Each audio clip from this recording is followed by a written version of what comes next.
Witam Was, nazywam się Daniel Soszka, a to jest program Światło w ciemności, w którym będę pochylał się nad tematyką wolnomularstwa, czyli tematu, który już od setek lat jest obiektem różnych spekulacji, domysłów i teorii.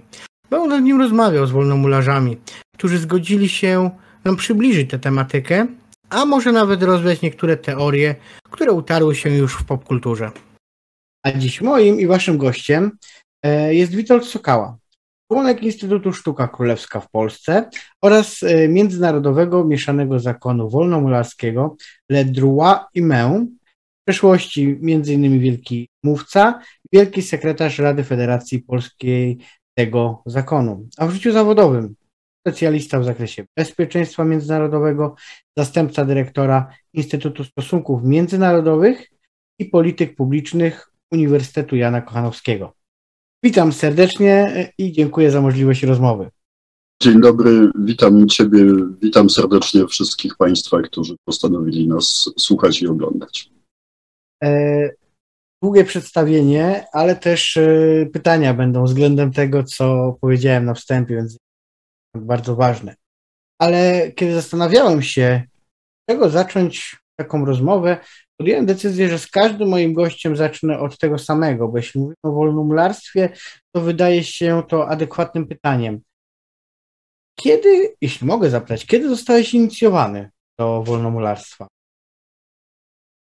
Inicjowany zostałem nieco ponad 10 lat temu, natomiast oczywiście sam proces dochodzenia do tego momentu, do tej ceremonii inicjacji zaczął się trochę wcześniej. W moim przypadku to był proces dosyć długi, to wynikało z różnych okoliczności, no tak mniej więcej z 2 lata prawie wcześniej nastąpiły pierwsze kontakty, tak kolokwialnie to określając, troszkęśmy się wzajemnie z zakonem poobwąchiwali, nastąpiła potem ta przewidziana prawem procedura, no i tak jak powiedziałem, około 10 lat temu, tak jak to się nazywa, ujrzałem światło. W ramach uroczystej ceremonii zostałem przyjęty w szeregi członków Rady. Gdzieś oświetlę, jest ono też w nazwie mojego kanału, ale do tego wrócimy, będzie to na pewno dość ciekawe. Ale teraz tak się pojawia takie pytanie, no bo że ta droga już była dłuższa, ale dlaczego zostałeś wolnomularzem? Co cię w tym zafascynowało? Trudno tutaj o jakąś krótką, jednoznaczną odpowiedź, bo to był zespół czynników. Była gdzieś fascynacja samym zjawiskiem wolnomularstwa, z którym zetknąłem się, jak pewnie wielu moich rówieśników, przy okazji lektur historycznych. Tak jak sobie kiedyś niedawno próbowałem rekonstruować, to chyba ten pierwszy kontakt młodziutkiego czytelnika z tematyką wolnomularską to był Pan Samochodzik i jedna z części Pana Samochodzika, znanego cyklu autorstwa Zbigniewa Nienackiego, która rozgrywała się w okolicznościach dawnych Prus Wschodnich, czyli Mazur, gdzie w pewnym tajemniczym pałacu bohaterowie odkrywali między innymi lożę wolnomularską i pewne tajemnice związane z zakonem. Oczywiście był też Żeromski, Popioły, trochę później i wszystkie te opisy ceremonii, jeszcze parę innych książek i gdzieś ta fascynacja tym tematem krążyła. Łatwiej było już u progu lat 2000, kiedy upowszechniał się internet, bo on poszerzył dostęp do wiedzy i wtedy dawało się wygooglać, czy to w polskim, czy w anglo- lub francuskojęzycznym internecie trochę ciekawych informacji i tak stopniowo no też w miarę tego, jak trochę sobie porządkowałem życie zawodowe i miałem więcej czasu, nazwijmy to, na pasję, no to było tych lektur wolnomularskich coraz więcej, aż w końcu nastąpiła decyzja, że może by tak samemu spróbować. Napisałem maila, była już wówczas taka możliwość, ktoś zadzwonił, umówiliśmy się na spotkanie, no i tak to poszło. A pytałeś też, czego poszukiwałem?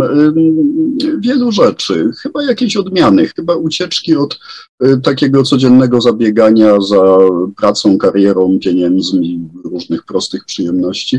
Poszukiwałem czegoś głębszego, poszukiwałem towarzystwa, w którym będzie można oddać się refleksji nad rzeczami ważnymi, rzeczami ostatecznymi, nad, ogólnie mówiąc, naszym miejscem w kosmosie, nad naszą duchowością. Tego szukałem w wolnomularstwie i mogę krótko powiedzieć, pewnie wrócimy do tego tematu, znalazłem. Mhm. No, jak już właśnie mówiłeś, że znalazłeś, no ale tak troszeczkę w pytaniach zamykając tą podstawową kwestię, to patrząc na te 10 lat, kiedy już jesteś wolnomularzem, czy jesteś masonem, możesz powiedzieć coś, jeśli tak, to co dzięki temu zyskałeś? Na pewno zyskałem masę fantastycznych kontaktów. Poznałem wielu cudownych ludzi, których pewnie nie poznałbym w innych okolicznościach.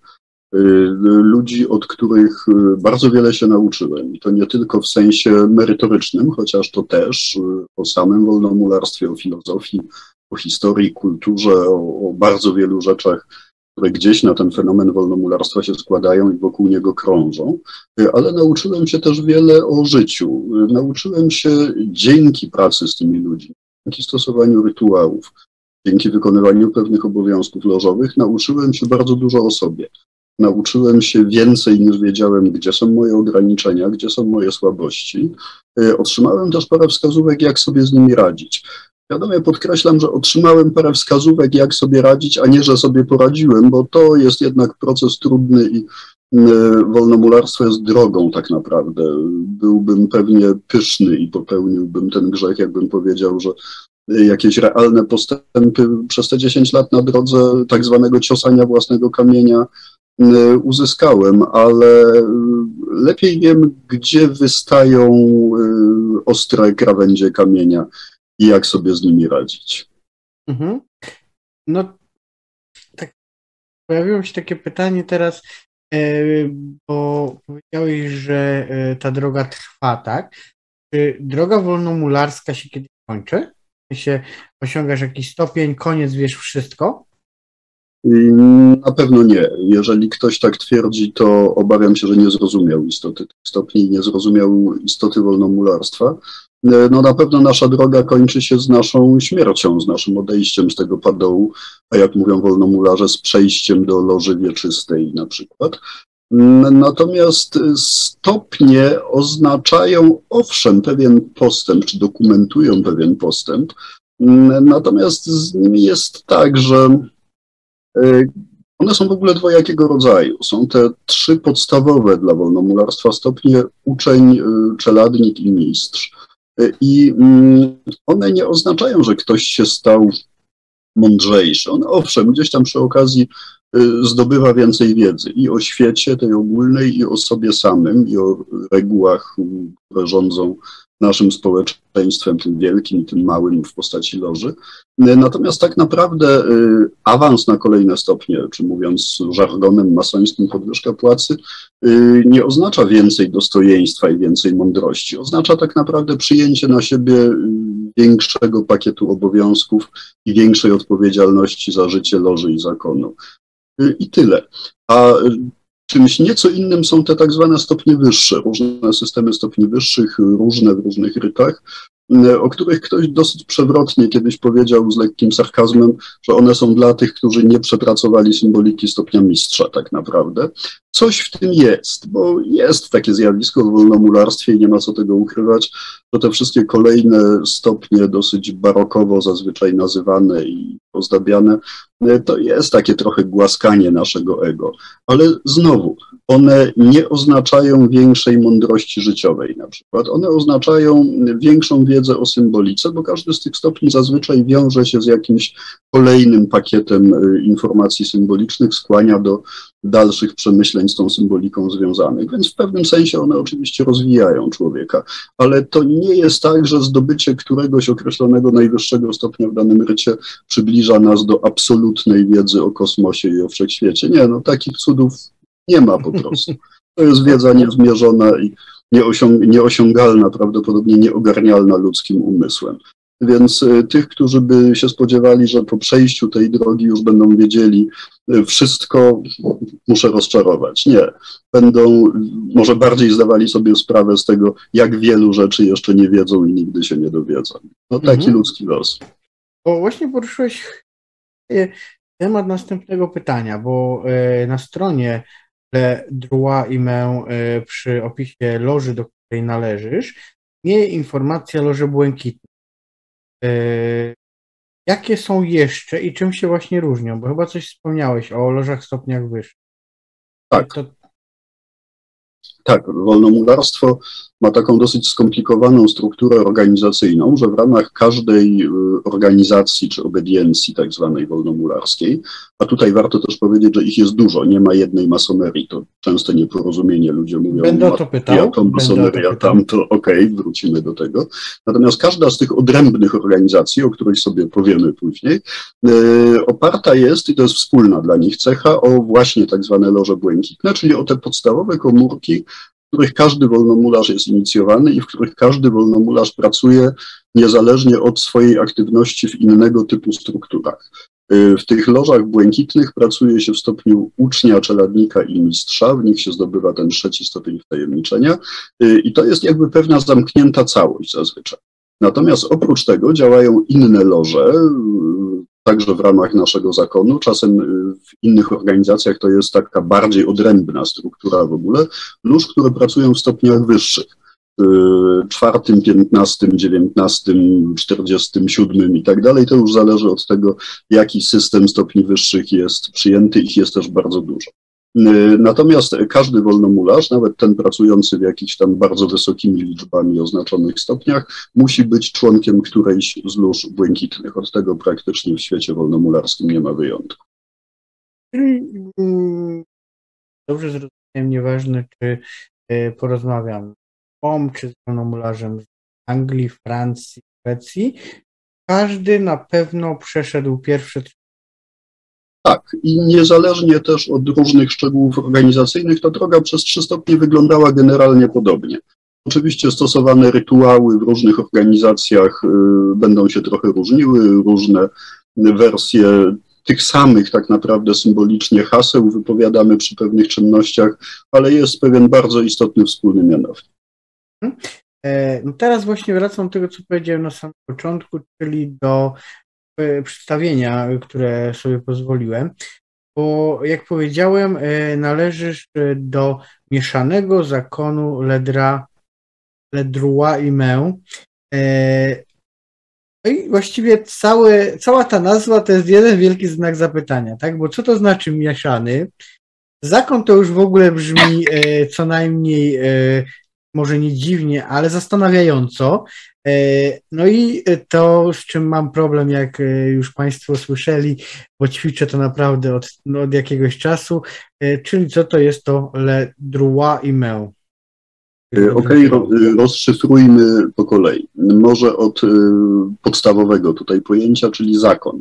No, w polskiej kulturze, w języku polskim kojarzony z organizacjami religijnymi, ze organizacjami typowymi dla katolicyzmu.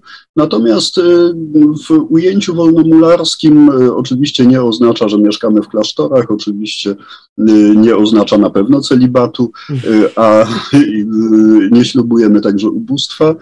Natomiast posługujemy się dosyć tradycyjnie tym pojęciem dla podkreślenia pewnej wewnętrznej spoistości z jednej strony tego środowiska i daleko idących zobowiązań przysięgowych. Trochę w innym sensie niż mnisi katolicy, ale też wolnomularze składają jednak na poszczególnych etapach swojej drogi wolnomularskiej dosyć poważne przysięgi, które z tą zakonną organizacją ich wiążą i które też narzucają im pewne standardy postępowania także poza lożą. Natomiast nie wszystkie organizacje wolnomularskie posługują się tym terminem zakon, zdarzają się też inne.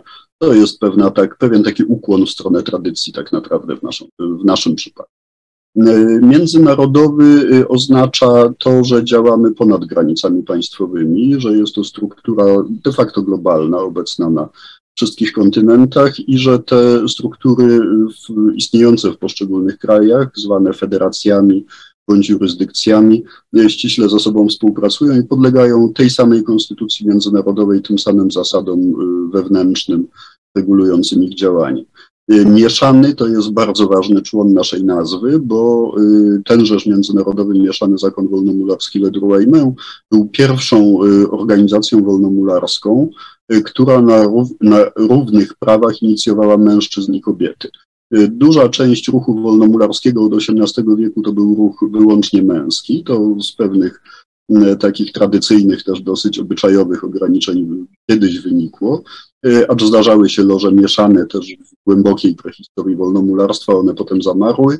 Przez długie lata wolnomularstwo było wyłącznie męskim klubem, właśnie aż do końcówki XIX wieku, kiedy na fali pewnych znanych ruchów kulturowych, emancypacji kobiet, która wtedy znacznie przyspieszyła, pewna paryska loża właśnie o nazwie Le Droit Humain postanowiła inicjować emancypantkę, dziennikarkę, działaczkę społeczną Marię de Rem, na co męskie wówczas wolnomularstwo francuskie zagotowało się z oburzenia i tę buntowniczą lożę z trzaskiem wyrzuciło ze swoich struktur, ale buntownicza loża szybko na fali właśnie tych przemian kulturowych ówczesnych rozrosła się szybko w międzynarodowy wielki zakon.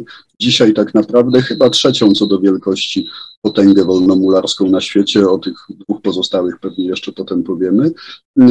I śladem naszym, śladem Droit Humain, tego prekursorskiego ruchu z końca XIX wieku, stopniowo poszła duża część innych organizacji wolnomularskich.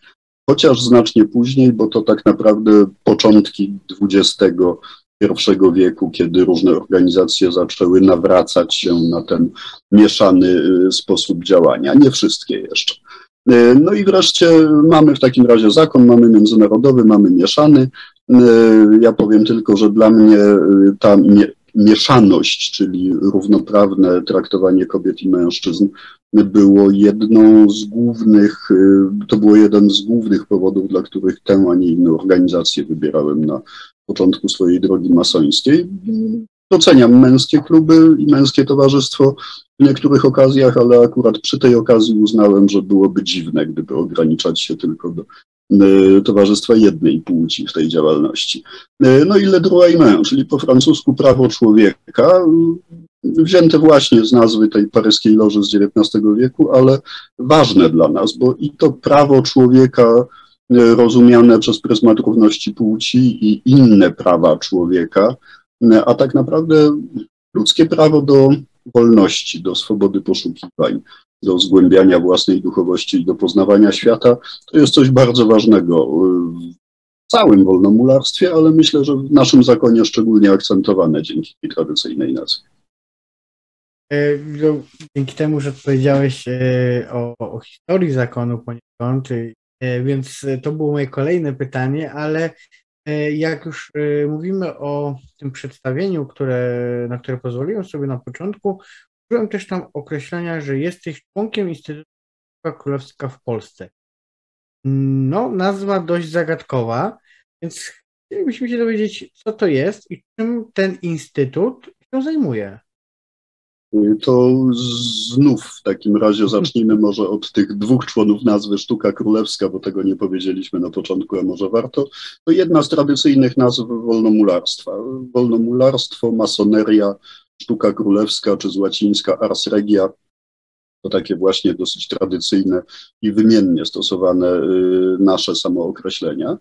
A Instytut Sztuka Królewska w Polsce to jest stowarzyszenie, nie organizacja wolnomularska. Ona zrzesza zarówno inicjowanych masonów, jak i świeckich tak zwanych, a więc nie będących członkami lóż, badaczy, sympatyków, popularyzatorów bardzo licznych i bardzo zacnych i sympatycznych. Inicjatorem powstania Instytutu był lat temu już kilka. Profesor Tadeusz Cegielski, historyk z Uniwersytetu Warszawskiego, jeden z najsłynniejszych i najbardziej znanych jawnych polskich masonów, były wielki mistrz Wielkiej Loży Narodowej Polski i badacz również bardzo zaangażowany. No i on właśnie wyszedł kiedyś z inicjatywą, żeby taką świecką placówkę, która działałaby zupełnie jawnie na rzecz badań i popularyzowania wolnomularstwa, nie tylko zresztą polskiego, ale działającego na ziemiach polskich, to jest szersze pojęcie, prowadzić. I prowadzi. Bardziej lub mniej aktywnie, to wynika i z wolnego czasu jego członków, bo to jest działalność czysto społeczna, i wynika z dostępności środków finansowych, no co oczywiste nie możemy liczyć na specjalnie tłuste granty od władz publicznych, tak się jakoś składa, w związku z czym no, w miarę tych ograniczonych środków i nakładem ogromnego zaangażowania prywatnych środków i czasu, gdzieś tam ten instytut stara się troszkę chociaż wiedzę o masonerii w przestrzeni publicznej zwiększać. No takim jednym z największych, najbardziej imponujących osiągnięć była wielka wystawa w Muzeum Narodowym w Warszawie parę lat temu. No mamy nadzieję, że uda się jeszcze coś kiedyś. Właśnie dlatego, żeby trochę więcej o tej masonerii wiedziano, żeby nie przypisywano jej jakichś zbrodniczych, straszliwych cech, które plotka i czarna legenda lubi ze sobą nosić, bo to organizacja skądinąd zacna, mająca duże osiągnięcia dla rozwoju społecznego nie tylko w Polsce. Mhm. No właśnie tak teraz zastanawiając się, o tym mówisz, można spotkać w różnych publikacjach, czy na Wikipedii, czy w jakichś takich choćby magazynach, periodykach bardziej konkretnych, dwa określenia: mason i masonolog. I jak to się można wyczytać, nie do końca to jest to samo. W sensie spotyka się jednych i drugich, ale nie zawsze jedni są drugimi, tak? Jakoś tak to działa, tak? To jest zupełnie co innego. To tak jak czym innym jest być szpakiem, a czym innym ornitologiem. Są tacy, którzy reprezentują pewien gatunek, a są tacy, którzy życie tego gatunku badają. No akurat szpaki raczej ornitologami nie zostają, ale na przykład katolicy, członkowie Kościoła katolickiego bywają i teologami, i socjologami badającymi z tego punktu widzenia Kościół katolicki, więc nie jest to tak samo jak zawodowi żołnierze na przykład badają naukowo fenomen wojska i wojskowości. Także bycie masonem moim zdaniem nie wyklucza bycia masonologiem, wręcz przeciwnie, masonolog, który jest, czyli badacz, który jest jednocześnie masonem, ma lepszy wgląd w realne funkcjonowanie tej organizacji, w realne funkcjonowanie tego ruchu, tak bardzo ogólnie mówiąc, ma szansę więcej zrozumieć, przez to, że jest też insiderem, co oczywiście nie podważa kompetencji wielu świetnych masonologów, którzy masonami nie są. W Polsce takim przykładem choćby Ludwik Haas, klasyk, który z pozycji zupełnie zewnętrznej badał wolnomularstwo. No tylko właśnie, on natrafiał na pewne ograniczenia. On to, co znalazł w dokumentach, to, co znalazł w materiałach dostępnych zewnętrznemu badaczowi, opisał niezwykle rzetelnie, ale tego, co jest nieuchwytne, co jest pewnym duchem, oddać nie był w stanie. Trochę dalej idzie inny z badaczy wartych bardzo polecenia, historyk, politolog dr Norbert Wójtowicz, który też nie jest masonem. Trudno byłoby pewnie, nie wiem, czy Norbert by się ucieszył, gdyby go nazwać sympatykiem wolnomularstwa, bo wiem, że pewne idee masonerii z jego prywatnymi poglądami pozostają w dosyć dużej kolizji, także religijnymi. Natomiast jako rzetelny badacz, który pracuje nie tylko na dokumentach, ale który ma bardzo dobre osobiste kontakty z masonami i jest w stanie ich poznać, przepytać, zrozumieć, muszę powiedzieć, że jak sięgam bardzo często do książek Norberta Wójtowicza o wolnomularstwie, krytycznych nierzadko, ale zawsze bardzo obiektywnych, to widzę, że te kontakty procentują. Także takie uprawianie masonologii z pozycji bardzo blisko znajdującego się obserwatora, ale zewnętrznego, też ma swój sens. No tak to już jest w nauce i w badaniach, że ostateczny efekt zależy od pracy bardzo różnych ludzi i patrzących z bardzo różnych pozycji. Czasem ci patrzący z zewnątrz wiedzą więcej, ale ci z wewnątrz wiedzą więcej, ale ci patrzący z zewnątrz z kolei są w stanie zdobyć się na większy obiektywizm. I suma, konfrontacja tych różnych stanowisk daje nam dopiero pewien obiektywny obraz. Tak jest w masonologii, tak jest w badaniach wojskowości, bezpieczeństwa, społeczeństwa, gospodarki, wielu innych. Czyli tak, to mogę stwierdzić, jak dobrze rozumiem, że ty jako mason nie wykluczasz jakości pracy, powiedzmy, Ludwika Hasa, czy... Ależ oczywiście, wręcz przeciwnie, szanuję niezwykle ten dorobek. Bardzo wiele się od Ludwika Hasa o masonerii nauczyłem. Okej. Kolejne pytanie też będzie poniekąd wielowarstwowe, ale tak.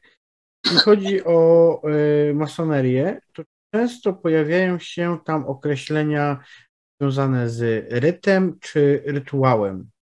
I to też właśnie jest czasami mylone na wielu forach czy w wielu miejscach, gdzie mówi się o masonerii. Jakbyś mógł tak nam prosto i krótko w żołnierskich słowach, to chyba będzie nawet bliskie twojemu zawodowi, powiedzieć to i czym się to różni, o ile różni. Różni się bardzo istotnie. Może nawet jeszcze, przepraszam bardzo, wbrew Twojej prośbie trochę skomplikuję, odróżnić wypadałoby przy tej okazji 3 rzeczy. Organizacje, o których zaczęliśmy mówić, czyli struktury organizacyjne, obediencje, wel, zakony, ryty, czyli pewne systemy filozoficzno-symboliczne, oraz rytuały, czyli pewne konkretne zestawy czynności, które służą tym organizacjom do wyrażenia owych systemów filozoficznych.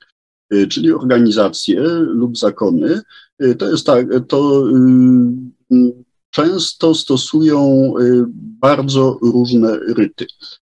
W uproszczonej wizji często się miesza te pojęcia i mówi się na przykład masoneria francuska i masoneria szkocka, mając na myśli pod nazwą masoneria francuska te organizacje takie bardziej laickie, stosujące ryt francuski, a masoneria szkocka to ryt szkocki dawny i uznany, organizacje bardziej tradycyjne. Otóż nie. Jeżeli ktokolwiek z Państwa takimi kategoriami myśli, to spieszę mu skomplikować obraz świata.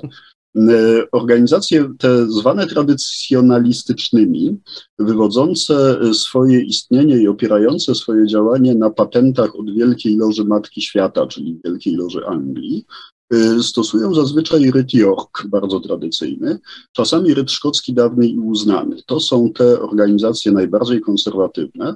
W Polsce emanacją tego nurtu jest Wielka Loża Narodowa Polski, która ma kilkanaście lóż w różnych miastach Polski. I właśnie te 2 ryty, czyli ryt York i ryt szkocki dawny i uznany, są w nich jako dominujące stosowane.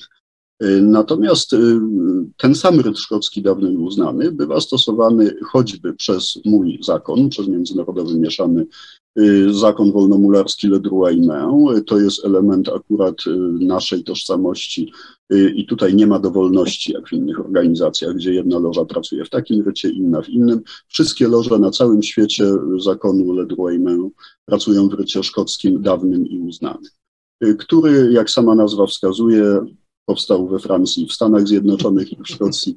To tak trochę jak w wojsku się mawia właśnie, jak już nawiązujemy do tego, że piechota, jak sama nazwa wskazuje, jeździ na transporterach opancerzonych. A mówiąc zupełnie poważnie, ten ryt szkocki dawny i uznany, mający genezę XIX-wieczną, bardzo rozbudowany, z bogatą symboliką, z bogatą podbudową filozoficzną, sięgającą i do ezoterycznego chrześcijaństwa, i do kabały w pewnym stopniu, i do jeszcze paru tradycji. Jest stosowany także przez część lóż, na przykład Wielkiego Wschodu Francji. Jest stosowany także przez polski odpowiednik tejżeż organizacji, czyli Wielki Wschód Polski. Ale tu już nie wyłącznie. Bardzo często w tych organizacjach faktycznie laickich, bardzo nowoczesnych w swoim podejściu, stosuje się ryt francuski.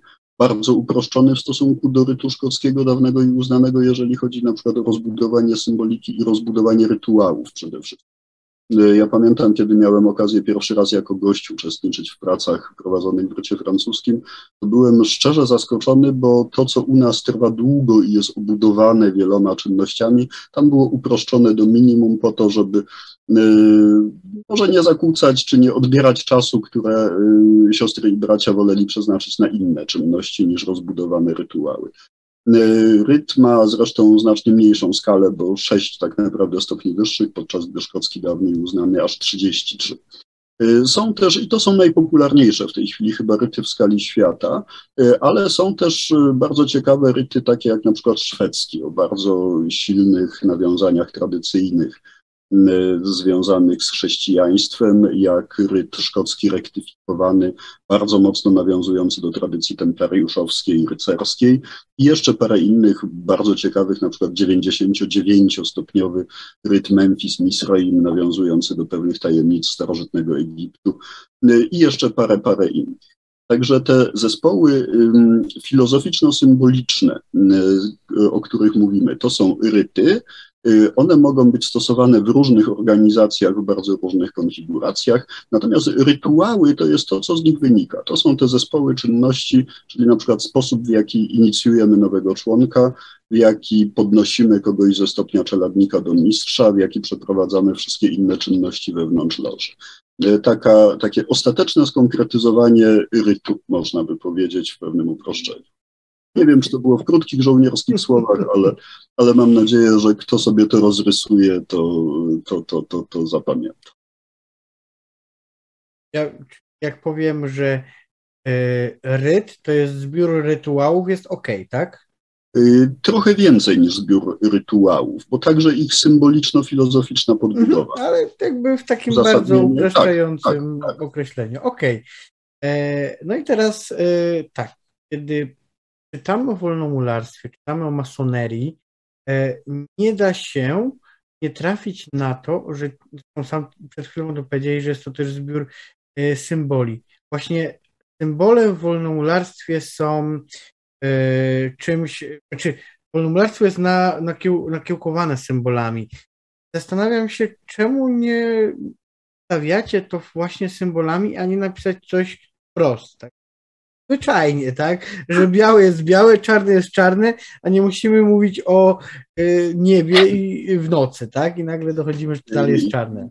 To częste pytanie i sami je sobie czasem zadajemy, czy nie dałoby się tego wszystkiego uprościć i zredukować, ale jak zaczynamy na ten temat niekiedy deliberować, to wychodzi nam, że jednak nie.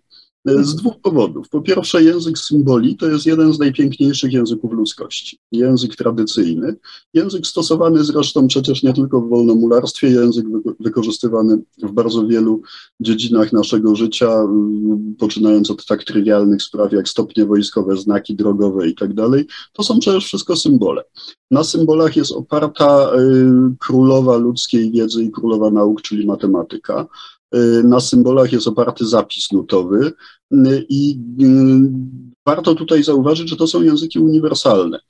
Ta wieża Babel ludzkich języków, to, że mówimy po angielsku, francusku, rosyjsku, amharsku i widysz, bardzo utrudnia naszą komunikację. No, nikt nie jest w stanie, co prawda translatory, sztuczna inteligencja trochę już ten problem zmniejsza, no, ale jednak komunikacja między ludźmi władającymi różnymi językami i osadzonych też w innych systemach kulturowych bywa bardzo trudna.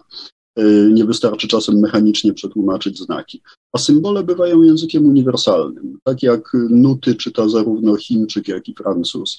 Tak samo pewne symbole, którymi posługuje się wolnomularstwo, są w stanie odczytać, może nie w sposób identyczny, bo to nie o to chodzi, ale w sposób dość podobny, w sposób mający pewien wspólny mianownik, siostry i bracia należący do bardzo różnych narodów, do bardzo różnych kręgów kulturowych.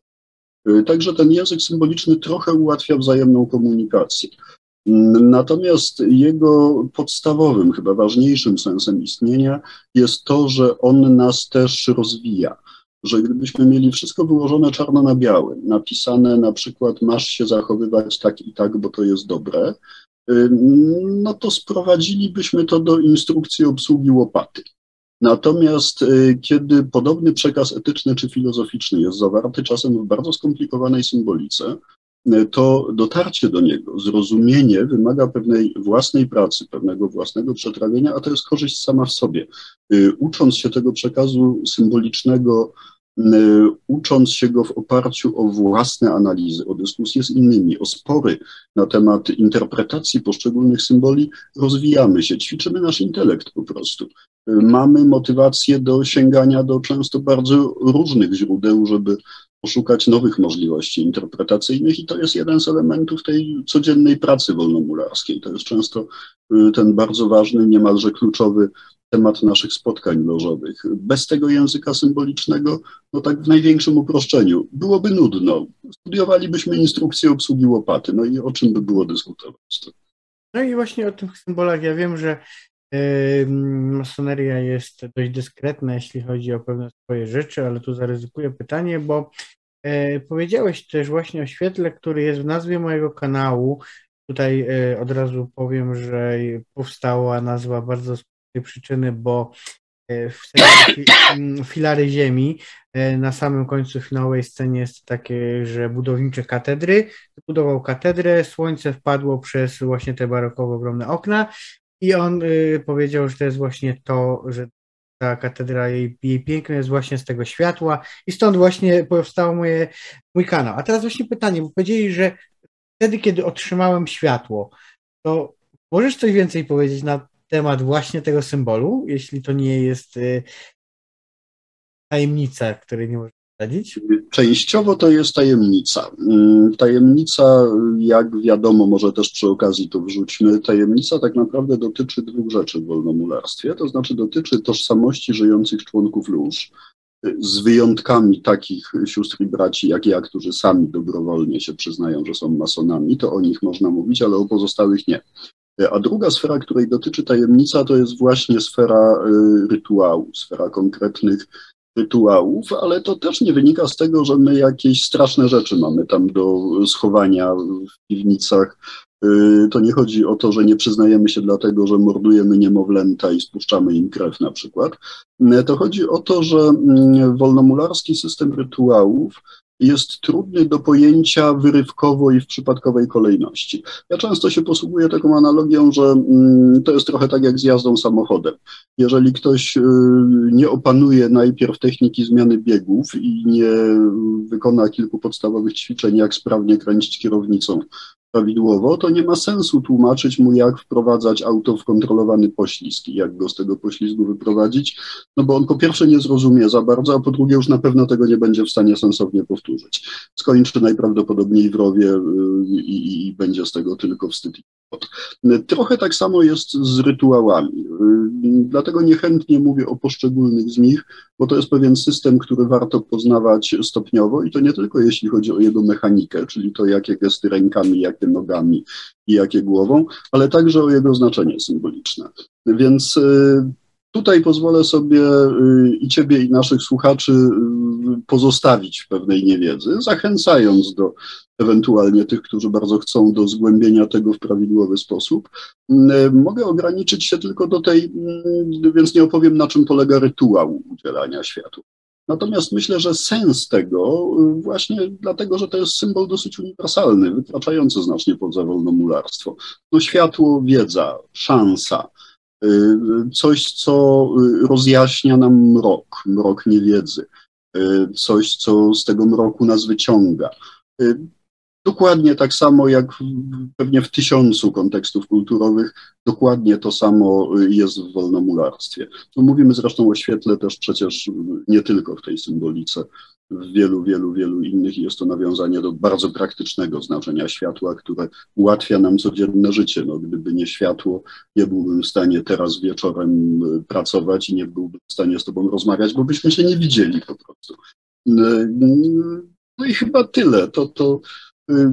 To światło jest pięknym symbolem, bardzo wiele nas uczącym, jak w nim pogrzebać, a gotyk, do którego tutaj nawiązałeś, ta część architektury, w ogóle architektura jest bardzo ważna dla plaży. Trochę się jednak bierzemy z tradycji bractw architektonicznych, przecież bractw budowlanych, a gotyk to chyba najpiękniejszy styl i najpiękniejsza epoka w architekturze. Właśnie dlatego, że gdzieś kiedyś po drodze ci budowniczowie wpadli na pomysł, że nie tylko praktyczne znaczenie i praktyczny sens powinna mieć budowla, ale że także powinna skłaniać do filozoficznych, religijnych, wzniosłych przemyśleń dzięki tej niezwykle finezyjnej grze światła strzelistej gotyckiej budowy. Ale przy okazji, co też warto powiedzieć, to nie tylko na samym estetycznym poczuciu piękna się opierało. Przecież też właśnie na matematyce, na nieprawdopodobnej jak na tamtą epokę wiedzy technicznej, jak to zrobić, żeby się nie zawaliło. Jakoś zrobili, stoi do dzisiaj. Życzę dzisiejszym budowlańcom takich efektów mających do dyspozycji zaawansowane komputery. Mhm. No i tak, wracając do końca, zastanawiałem się, czy profan, właśnie, może jakbyśmy jeszcze powiedzieli, profan to, jak dobrze znalazłem, to jest osoba nie będąca masonem. Tak. Przy czym kolejne zastrzeżenie, dla nas nie ma to absolutnie wydźwięku pejoratywnego. Często tak się zdarza, że no, ten profan tak się trochę źle kojarzy, źle brzmi, prawda? Niektórzy się oburzają, jak masoni mówią o kimś, że to jest profan. Dlatego ja wolę, zdając sobie sprawę z tej konotacji, mówić światowy. To brzmi dużo lepiej, a oznacza de facto to samo. Czyli ktoś, kto nie został inicjowany, kto pozostaje w świecie zewnętrznym. Okej. To gdy światowy szuka obediencji, a w Polsce mamy ich kilka, zresztą sam wymieniłeś, to Niektóre tylko wymieniłem. To czym miałby się kierować w takim wyborze? Czy mógłbyś pokazać jakieś różnice między nimi? Tak, przy czym takie zastrzeżenie może na początku niestety rzeczywistość skrzeczy. Nie jesteśmy krajem tak bogatym w loże wolnomularskie jak Wielka Brytania, Francja czy niektóre inne kraje świata, więc u nas podstawowym kryterium niestety w praktyce może być kryterium dostępności, czyli po prostu to, jaka loża akurat jest w moim mieście, czy do jakiej loży mam najbliżej i będę w stanie do niej dojeżdżać. No to trochę ogranicza wolność wyboru pod tym względem. Natomiast jeżeli komuś akurat ten czynnik nie okaże się decydującym, wymuszającym decyzję, to ma wybór następujący. Wspomniałem o tej masonerii tradycjonalistycznej czy konserwatywnej, a więc Wielka Loża Narodowa Polski w naszym wypadku.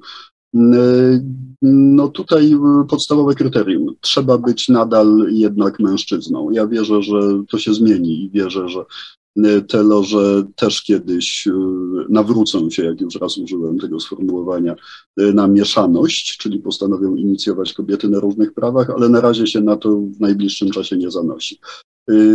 Loże pracujące na chwałę wielkiego architekta wszechświata, tradycyjnie kładące na ołtarzu jedną ze świętych ksiąg, Biblię, Torę czy Koran, chociaż to już zdaje się teraz też. Kiedyś w ogóle wolnomularstwo wymagało wiary w Boga osobowego.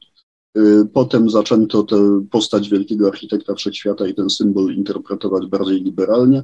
Niemniej pod względem i składu społecznego i pewnego nastawienia te loże jednak faktycznie są nadal troszkę bardziej tradycjonalistyczne niż średnia, tak możemy powiedzieć, co nie oznacza, że nie trafiają do nich i nie odnajdują się w nich bardzo dobrze bracia mający często lewicowe, liberalne poglądy społeczne, polityczne. To sprawy społeczne i polityczne idą tutaj czasem w poprzek podejścia do liberalizmu bądź tradycjonalizmu wolnomularskiego. To też warto powiedzieć. Znam wielu bardzo konserwatywnych wolnomularzy, którzy są bardzo lewicowymi osobami, jeżeli chodzi o poglądy społeczno-polityczne i odwrotnie. Drugi nurt, no to w kolejności, tak żeby to uporządkować, to właśnie Międzynarodowy Mieszany Zakon Wolnomularski Le Droit Humain, mający w Polsce już kilka, można sobie, podobnie jak przy innych obediencjach, to na naszej stronie internetowej łatwo znaleźć. My też pracujemy na chwałę wielkiego architekta wszechświata i dla postępu ludzkości, stosując wspomniany ryd dawny, szkocki, dawny i uznany, zakon mieszany, równe prawa mężczyzn i kobiet, dosyć tradycyjne podejście do wolnomularstwa, chociaż u nas ten wielki architekt wszechświata spokojnie może być pewną wyższą ideą, na przykład, czy siłą sprawczą. To nie musi być absolutnie Bóg osobowy, a już na pewno niekoniecznie Bóg chrześcijan. W tym nurcie wolnomularstwa znakomicie odnajdują się i wierzący chrześcijanie różnych denominacji, i buddyści, i ateiści, deiści, agnostycy i przedstawiciele dowolnych innych religii. Nurt trzeci, związany, trochę bardziej amorficzny, trochę bardziej skomplikowany, związany najogólniej z Wielkim Wschodem Francji, czy idący jego śladami, a więc w Polsce to będą loże Wielkiego Wschodu Polski, ryd francuski lub ryd także szkocki dawny i uznany, a nawet, o ile się orientuję, jedna loża pracująca w rycie rektyfikowanym. Także już w tej chwili obediencja w pełni mieszana, a więc dopuszczająca równe prawa kobiet. Faktycznie pewnie, jeżeli chodzi o pewien profil filozoficzno-społeczny, trochę bardziej nastawiona na laickość, trochę wzorem tej francuskiej masonerii wielkowschodowej, ale to też nie jest reguła. To też nie oznacza, że na przykład osoba będąca chrześcijaninem, czy osoba trochę bardziej konserwatywna społecznie się tam nie odnajdzie. To jest kwestia troszkę innego rozłożenia akcentów. Tutaj zresztą też dosyć istotne różnice bywają pomiędzy poszczególnymi lożami danej organizacji. No bo to od osobowości ludzi, którzy te loże tworzą, często zależy też i profil zainteresowań, czyli to, co się częściej w loży dyskutuje, i ogólna atmosfera, ale to są pewne szczegóły, których no, trudno profanowi czy światowemu zawczasu w pełnym informatorze to wyłożyć. Są w Polsce też loże bezpośrednio podporządkowane Wielkiemu Wschodowi Francji, jest ich parę. Są loże czysto żeńskie, należące do Wielkiej Loży Francji, więc dla pań aspirujących do wolnomularstwa, które chciałyby wyłącznie w żeńskim towarzystwie pracować, jest też taka możliwość, dwie loże warszawskie. Jest bardzo ciekawa obediencja, stosunkowo młodsza znacznie od pozostałych, ale ciekawie się rozwijająca, zwąca się Wielką Lożą Kultury i Duchowości. Ta nazwa też sugeruje, myślę, pewien specyficzny profil i kierunek, jaki, no to łatwo się domyślić, i tak dalej, i tak dalej. To są te podstawowe wskazówki, myślę, których można by udzielić osobom aspirującym, natomiast poradzić mogę, żeby też nie opierać się na tym bardzo ulotnym i skrótowym przedstawieniu. Internet dzisiaj jest potężnym narzędziem, każda z tych organizacji ma własną stronę internetową, są też pewne portale uniwersalne, takie jak na przykład wolnomularstwo.pl, gdzie podstawowe informacje z życia różnych obediencji można znaleźć i także adresy tych poszczególnych lóż, więc radziłbym po prostu czytać, uczestniczyć też w internetowym, facebookowym na przykład życiu środowiska wolnomularskiego, dosyć łatwo do tego dotrzeć i w oparciu o te informacje podejmować decyzje, no, z pełną świadomością, że po przekroczeniu progu loży to będzie i tak troszkę inaczej, niż sobie wyobrażaliśmy. To wcale nie znaczy, że gorzej. Oczywiście. Ja właśnie pytanie, którym przerwałem Ci praktycznie na początku, bo wymieniając loże, Wielkie Wschody, no i właśnie pojawiają się. Szukamy właśnie takich informacji, no to są, spotykamy się z takimi określeniami, jak już powiedziałeś, Wielki Wschód i Wielka Loża. No i pojawia się podstawowe pytanie, czy to tylko nazwa, czy coś za tą nazwą się kryje? Zazwyczaj coś za tą nazwą się kryje, ale nie zawsze. Dlatego przestrzegałbym przed takim automatycznym traktowaniem, że jak na przykład mówimy Wielki Wschód, dajmy na to Brazylii, to będzie na pewno organizacja taka należąca do tego nurtu. Nie ma dobrych określeń. Ktoś się na mnie zawsze obrazi, jak użyję któregoś, ale niech będzie radykalno-postępowego czy liberalnego. Bo akurat w tym przypadku zdaje się, że nie. Także za każdym razem, a już we Francji na przykład to nazewnictwo, tam gdzie tych organizacji jest bardzo dużo i w każdym z nurtów tak naprawdę znajdziemy co najmniej 2-3 organizacje, to tam nazewnictwo potrafi być bardzo mylące. Za każdym razem radziłbym w wypadku innych krajów, bo polskie nazewnictwo przedstawiłem takie, jakie jest. Tutaj ten światek wolnomularski jest stosunkowo wąski i mało skomplikowany. Ale w wypadku krajów takich jak Francja czy inne kraje romańskie, zawsze dobrze wejść warto na stronę internetową i pogrzebać i zobaczyć dokładnie, co to jest. No i mam właściwie 2 ostatnie pytania, które będą bardzo podobne, więc pierwszym z nimi jest, co, no bo powiedzieliśmy, że masoneria jest, już ma trochę lat, wiemy, że to jest tam 1717, Konstytucja Andersona 1723, więc to dzisiaj taka stara organizacja może dać ludzkości. Powiedzieli, że pracujecie na chwałę wielkiego architekta wszechświata i postępu ludzkości. Tak, Więc to tak jest się częste zawołanie, oczywiście w różnych konfiguracjach używane przez różne nurty wolnomularstwa. No, tak Bogiem a prawdą to tak nam tych 300 lat nie wypomina i ja znam wiele starszych organizacji na świecie, które nadal uważają się za niezwykle potrzebne i ważne. Także te 300 to nie jest wcale tak dużo, nawet biorąc pod uwagę, że te 300 to jest od powstania pierwszej takiej znanej, sformalizowanej struktury wyższej. Loże oczywiście istniały dużo wcześniej, tworzyły też różne dziwne konfiguracje, ale ten 1717 przyjmuje się jako taką cezurę powstania tego, niektórzy mówią, nowożytnego, współczesnego wolnomurstwa. Świat się oczywiście zmienił, ale pewne wartości i pewne cele, które wtedy spowodowały gwałtowną karierę tego fenomenu wolnomularstwa, są nadal aktualne. To jest praca dla postępu ludzkości rozumiana bardzo specyficznie.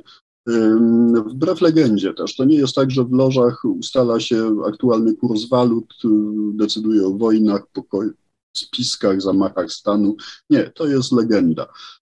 W lożach pracuje się nad postępem ludzkości zupełnie inaczej, mianowicie staramy się siebie samych uczynić lepszymi, po to, żeby przez to, że jesteśmy lepsi, wpływać pozytywnie na jakość swojego otoczenia, na jakość swojej rodziny, na jakość swojego miejsca pracy, na jakość czasem także polityki, kiedy się nią zajmujemy, ale właśnie w ten sposób, że w miarę możliwości świecąc przykładem, w miarę możliwości tonując konflikty, a przede wszystkim przenosząc do świata zewnętrznego, do świata profańskiego to, czego się bardzo mocno uczymy w lożach, a więc tego, że traktujemy człowieka drugiego, nawet człowieka o diametralnie innych poglądach, jako brata, że jeżeli z nim dyskutujemy, to nie po to, żeby pokazać swoją wyższość, nawet nie po to, żeby go przekonać czasem, żeby mu na siłę nasze systemy wartości i poglądy wcisnąć, bo nie temu służą dyskusje. Dyskutujemy po to, żeby obie strony tej dyskusji stały się lepszymi, żeby więcej zrozumiały, żeby swoje stanowisko, nawet jak pozostaną przy swoim, miały bardziej przemyślane.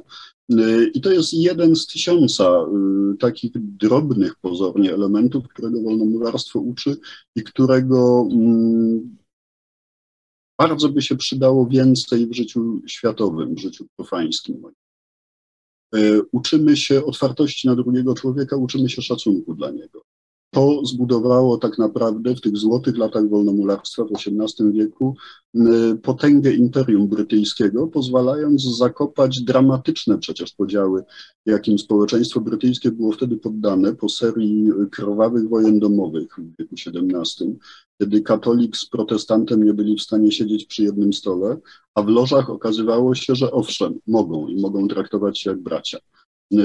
W czasach, kiedy feudalny pan, arystokrata, nie traktował jako równego sobie arystokraty intelektu z Royal Society albo arystokraty pieniądza z rodzącej się wówczas burżuazji, w lożach te 3 warstwy społeczne mogły się przenikać i mogły wspólnie pracować dla postępu.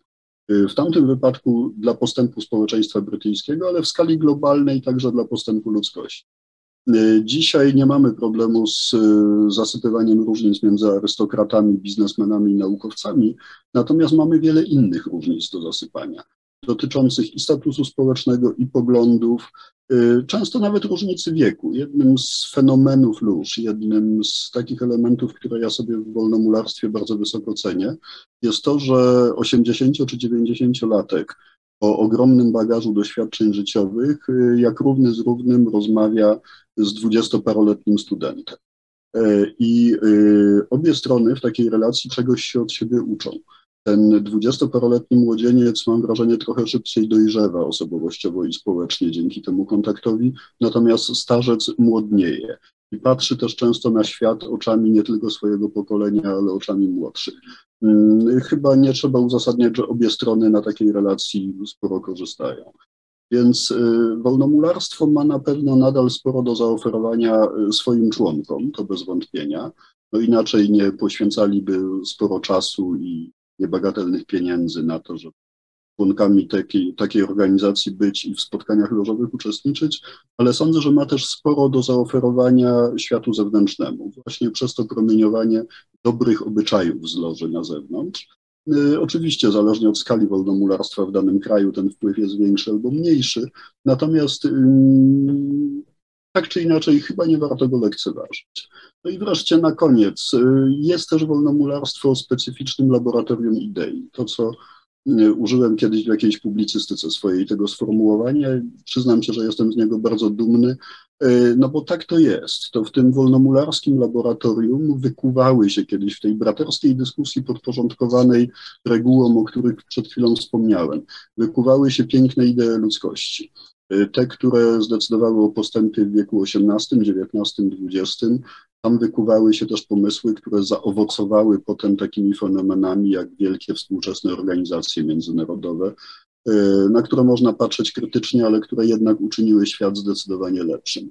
Jest jeszcze wiele idei, które myślę z lóż stopniowo wypłyną na świat zewnętrzny i też oby uczyniły ten świat lepszym. Także po 300 latach istnienia sztuka królewska nadal ma swoją misję do spełnienia, jestem o tym głęboko przekonany. To właśnie poniekąd już odpowiedziałeś na to pytanie, ale tak chciałbym zapytać bardzo wprost. Bo mówiłeś o tym, co znaczy być wolnomularzem właśnie w Azji i tak dalej. Co znaczy być wolnomularzem w XXI wieku? Tak. To samo, być człowiekiem wolnym i dobrych obyczajów. To są zresztą dwa podstawowe kryteria, które stosujemy, kiedy zastanawiamy się nad ewentualną akceptacją nowej osoby, która chciałaby wejść w nasze szeregi. Człowiekiem wolnym przede wszystkim w sensie filozoficznym, ideowym, a więc człowiekiem odpornym na zabobon, człowiekiem myślącym krytycznie, myślącym niezależnie, nie powtarzającym ślepo po kimś. Notabene, to jest jeden z podstawowych argumentów, którego ja zawsze chętnie używam, kiedy ktoś mnie pyta, czy wolnomularstwo jest sektą. Nie, no nie jest, bo w sekcie jest guru albo jest jakaś święta księga, którą każą przeczytać i powtarzać, a jak ktoś zaczyna mówić, że w tej księdze nie wszystko jest prawdą, to go z trzaskiem wywalają albo ekskomunikują.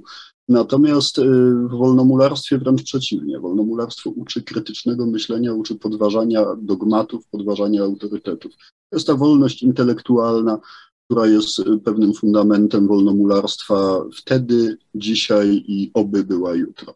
I też ważną cechą, której wolnomularstwo uczy swoich członków, której uczy wykorzystywać na zewnątrz.